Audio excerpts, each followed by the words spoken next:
And so we're continuing the topic of increasing your brain power with carbs, part 2. Welcome to the Restorative Longevity Podcast, where we share how to increase your quality of life while also increasing your longevity.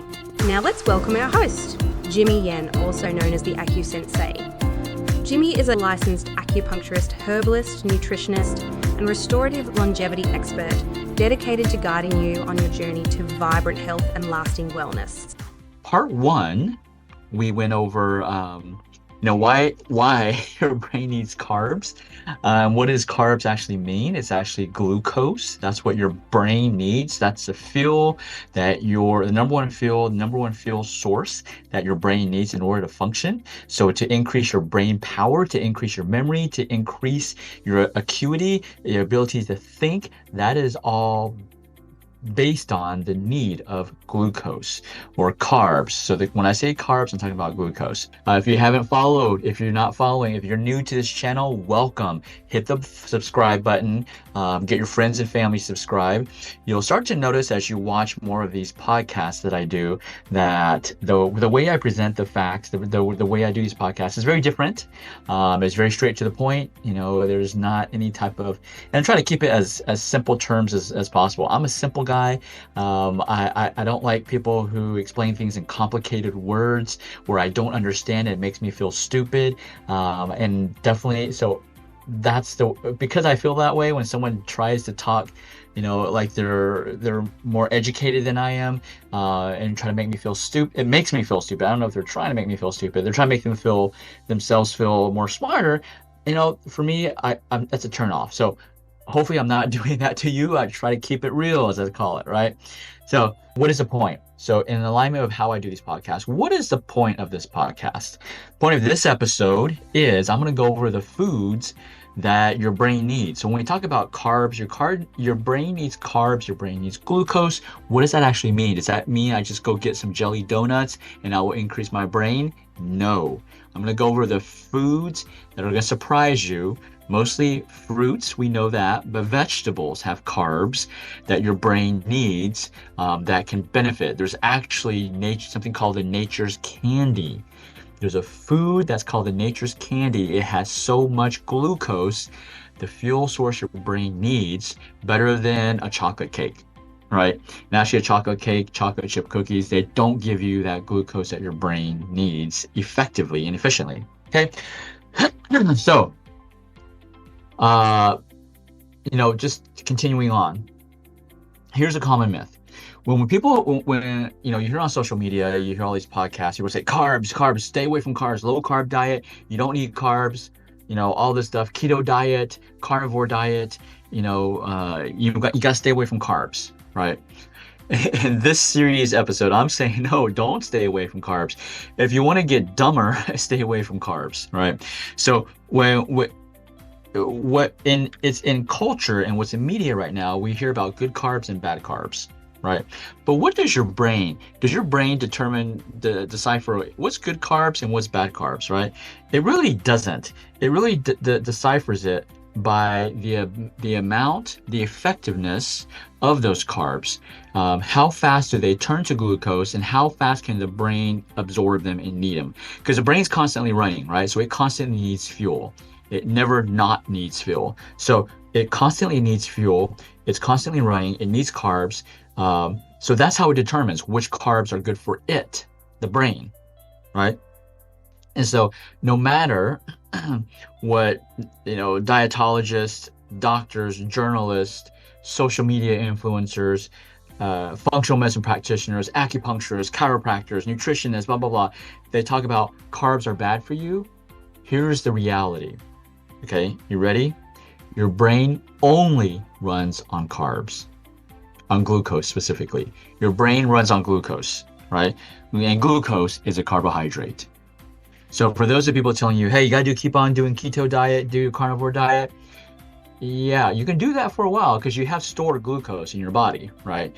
But you'll get to a point where your brain, and this is for weight loss, and I talked about this in a previous episode, if you do keto diet, it forces your brain to tell your body, hey, break down the fat to ketone bodies so that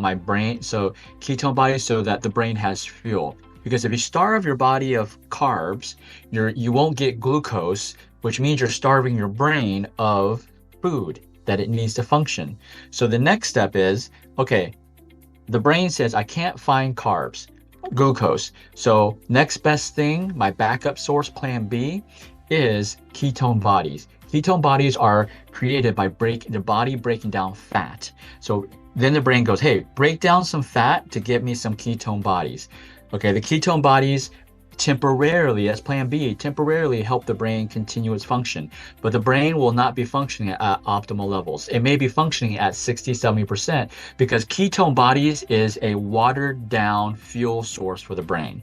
So the brain can't function too long effectively on ketone bodies by itself. So if you keep on doing the keto diet, you keep on doing the carnivore diet, eventually this is what happens. The brain's going to freak out. The brain's going to say, no, I need carbs. And then it's going to cause your body to have a surge of urge for sugar.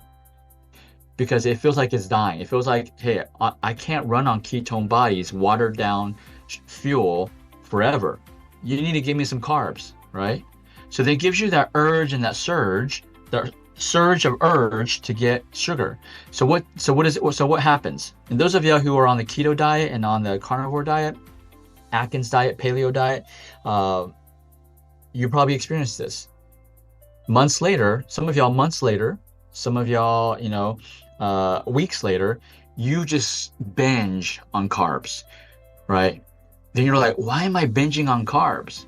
Because your brain is telling you to binge on carbs because you've been depriving it of the number one fuel source it needs, right? You've been only feeding it a poor quality fuel source called ketone bodies broken down from your fat. Now, this helps your fat loss. Of course, it helps your fat loss, but it's ruining your brain. So the question to you is, what's more important to you? You looking healthy or your brain actually being healthy, right? That's a decision for you to make. I'm not here to make that decision for you. So now I'm not saying binge on carbs if you want to get smart. That's not what I'm talking about. You got to be smart with what you get your glucose from. But I just want to debunk the myth that says low carb diet is healthy for you. It's actually not. Okay. Now, a high carb diet is not healthy for you. A low carb diet is not healthy for you. A high carb diet is not healthy for you. These are two extremes. You need a balance. You need a equilibrium, right? An equilibrium of what type of carbs. Okay.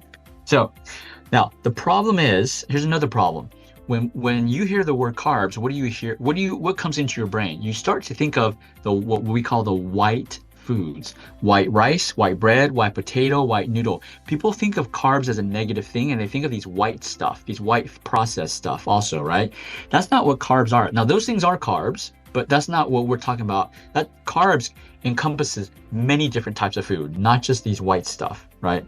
And these sugary foods, they may taste sugary. There's different types of carbs, breads, pasta, baked good, but they are not a good source of glucose. So they are not a good source of glucose, which is glucose is the key. You need glucose for your brain. That's the key. Okay. So it's not just carbs, it's specifically glucose. So what foods can you find that are good for your brain power, to increase your brain power, that are good for your brain functioning? A high quality fuel source. Remember earlier I talked about nature's candy, right? So nature's candy, there is a vegetable. It's called beets, red beets. Red beets are known as nature's candy. Okay? Why is that? Because they have a high content of glucose, right? Let me give you some data. A small red beet alone contains 31% of all the glucose you need for the day. So if you eat 3 small red beets, that's all. That's all the glucose you need for one day. 3 small red beets, right? So it's like 30%. One small red beet supplies 30% of the glucose your brain needs to function.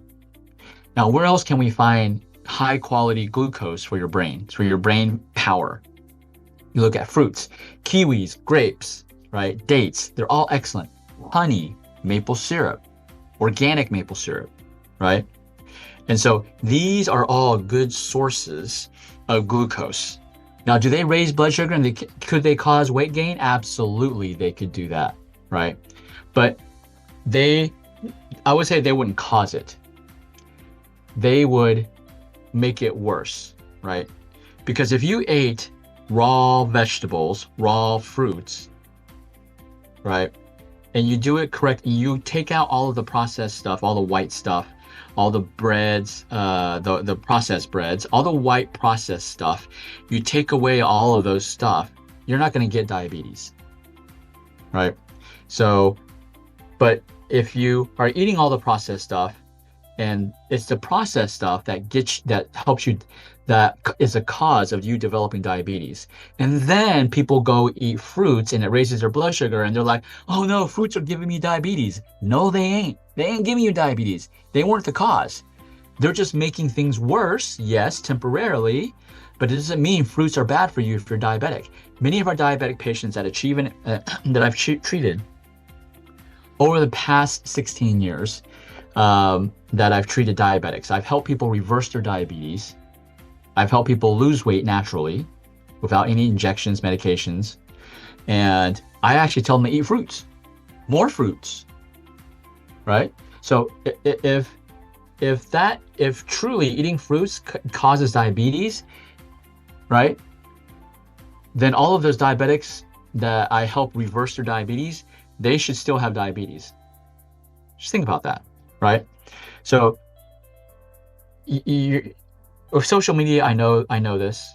You get snippets of things, right? And it's not necessarily, I would say it is kind of misinformation, but I would say it's more incomplete information, right? So fruits do not give you diabetes, right? Can they make your blood sugar go up? Yes, but they do not give you diabetes. It's your other stuff that you're doing that gave you the diabetes, okay? So let's give you a comparison, right? So people, like I said, when people hear the word carbs, they think of sugary things like cookies, candies, orange juice, right? And those have plenty of sugar, okay? They have plenty of sugar, but it is not the same as glucose. Remember I told in the previous episode, there's many words that end with ose: glucose, sucrose, maltose, fructose, ose. Those are all different types of sugars. They're not the same as glucose, okay? So glucose, here's give me some comparison. White table sugar is 100% sucrose, not glucose. It's sucrose. It's a different type of sugar. The brain doesn't use sucrose. The brain uses glucose, right? So sugar is not the same. All sugars are not made the same, right? So it's very important for you to understand that. So what are the foods? What are some rich natural foods that are rich in glucose that is fuel source for your brain? Now, you want to eat these. Now, if you already have diabetes because of other reasons, remember your diabetes was caused by other reasons. It's not by eating natural foods, right? I have never heard of anybody who ate natural foods and got diabetes. It's because they ate all the processed stuff that cause the diabetes, and the natural foods, some of the natural foods like fruits can make it worse, but it's not the cause, okay? So what are some natural foods that can help give you glucose for your brain? Onion, spring onion. It has, 1.4 grams of glucose, right? Which is 88% glucose. A spring onion is 88% glucose, 1.4 grams, right? We talk about honey. Honey has 24.6 grams of glucose per 100 grams of honey. Now I'm going to get to how many, actually, let me get to this right now. So how many grams of glucose do you actually need? I'll come back to this food, okay? So this will make all sense. So this is not just pull from the air, pull from anywhere. So a neuroscientist who works on helping people prevent Alzheimer's, they studied brain metabolism. They used a PET scan. A PET scan, and for those of y'all who have cancer, you would know what a PET scan is. A PET scan has helped you to identify cancer. And so they used a PET scan to identify, research brain metabolism and how the brain uses glucose, right? And using the PET scan to study the way the brain burns glucose to produce energy, which is called glucose metabolism. So a PET scan is used to determine how the brain burns glucose. So glucose metabolism in the brain, PET scan, right? And how it's related to your cognitive functions, your memory, your ability to think clearly, quickly, right? Memory, attention, reasoning, like ADHD, attention, right? And your ability to think logically. You can use a PET scan to image out to see how your brain uses glucose to help with those things, help with memory, help with attention, help with reasoning. That's what I'm saying. Increase your brain power. That's what I'm talking about in this podcast. Increasing your brain power through glucose. Okay. So what is a PET scan? Remember, have you ever seen those images of the brain and it has different colors? It's got bright red, yellow, or darker areas of blue and green. Right? Those are PET scans, right? And so the brightly colored areas, the bright red and yellow, those are the areas where your brain is super active, right? While the darker ones show the areas of your brain where it's not so active. So those brighter areas are the areas that use tons of glucose. The darker areas, the blue, green, darker areas, they're the ones that those are the part of the brains that don't use as much glucose. Okay. So the procedure of a PET scan is this. They inject. So the scientists inject a small amount of glucose into your bloodstream. And remember, your brain will gobble up that glucose. So they inject the glucose into your bloodstream. Your brain just sucks it up, right? It just sucks it up, especially the most active parts of your brain. They just suck it up, right? Because that's what's needed. Now, in that glucose, they also attach a radioactive ingredient called fluorine 18 that glows. And that's what shows, that glowing, that's what shows which part of your brain is active and which part is not.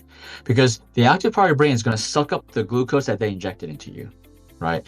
And then they have this radioactive ingredient that makes it glow. And that's why you see the bright red and bright yellow. So that's how a PET scan works, right?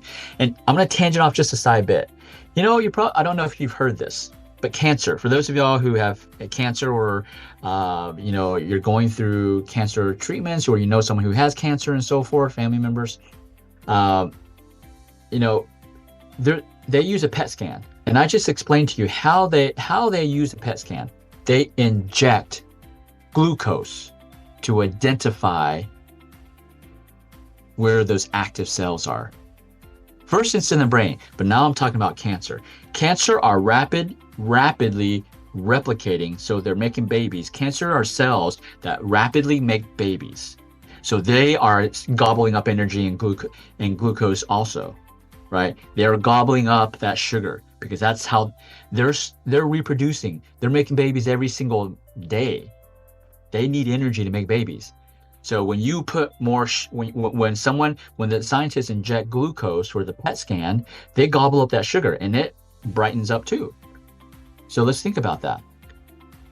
If cancer cells gobble up sugar and it helps them grow, can we think this logically through?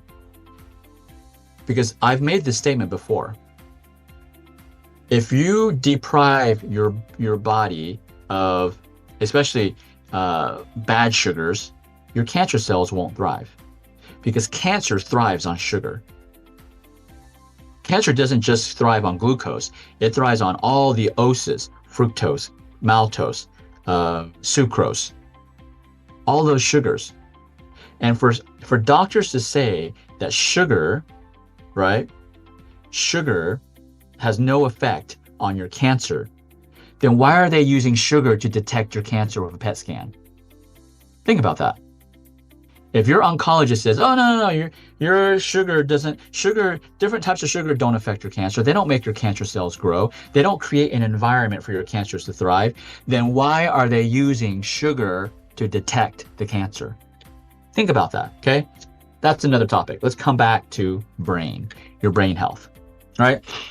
So the scientists use PET scans to detect active parts of your brain, right? And through that, they're measuring glucose metabolism in your brain. They're saying, hey, how much glucose does your brain need to function? And this is what they found out. So for those of you who are tuned in, you might want to write this data down. They have found through the PET scan that you need 32 micromoles of glucose per 100 grams of brain tissue per minute. 32 micromoles of glucose per 100 grams of brain tissue per minute. Now, what does that actually mean in layman terms, right? Because that was just like blah, blah, blah, blah, blah. It just went in and went out there. It means you need 62 grams of glucose for 24 hours for your brain to function at optimal levels. 62 grams of glucose, not sugar, glucose. 62 grams of glucose in a 24-hour period.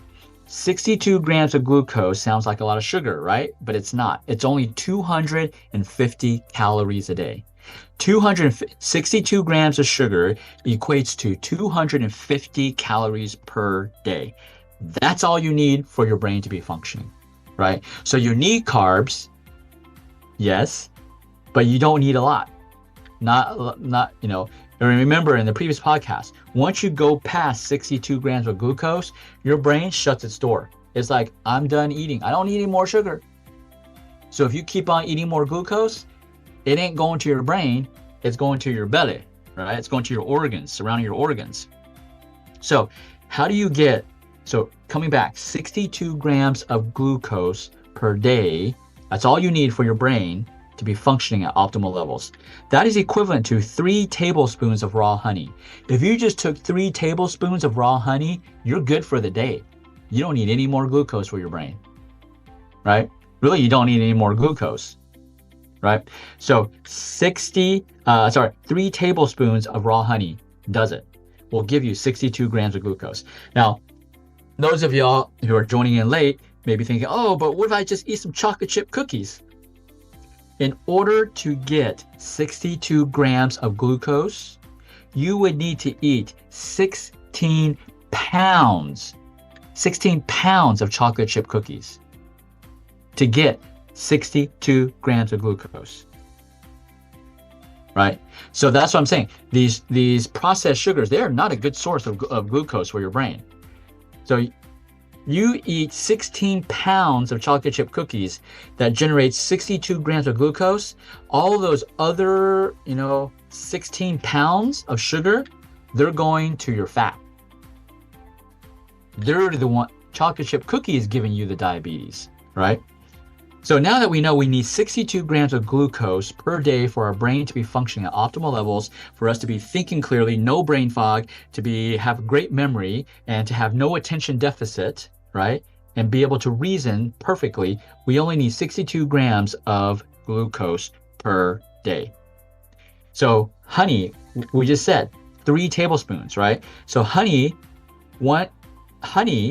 is 24.6 grams of glucose per 100 grams of product. That's why you only need 3 tablespoons, right? Red beets gives you 4 grams of glucose. Onions, 1.9 grams. Grapes, 6.6. Kiwi fruit, 5.0 grams grams of glucose per 100 grams of product. Apricots, dried apricots give you 20.3. You only need to eat 3 dried apricots to give you all the sugar, all the glucose you need for your brain in one day. 3 apricots, that's it, right? Turnips, 1.9. Vegetables are the key to getting a pure source, a good source, a clean source of glucose, right? And I used the example in my previous podcast, gasoline. The cleaner your gas is, The cleaner, so when they go drill for oil from the ground, right, you have this crude oil. Then it needs to be refined to gasoline.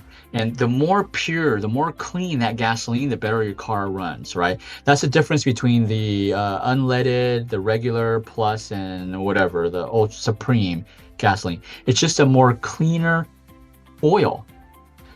It's the same with your brain. Dude, if you just get a cleaner source of glucose, your brain will be functioning at 100%.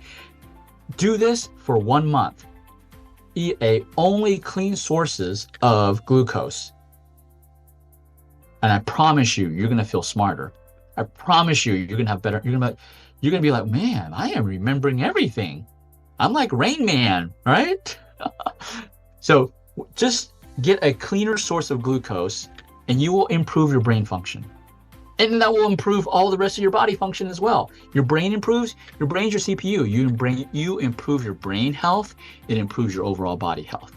All right, guys, hope you enjoyed today's podcast. That's it for today. If you haven't subscribed, hit the subscribe button. And thank you for tuning in.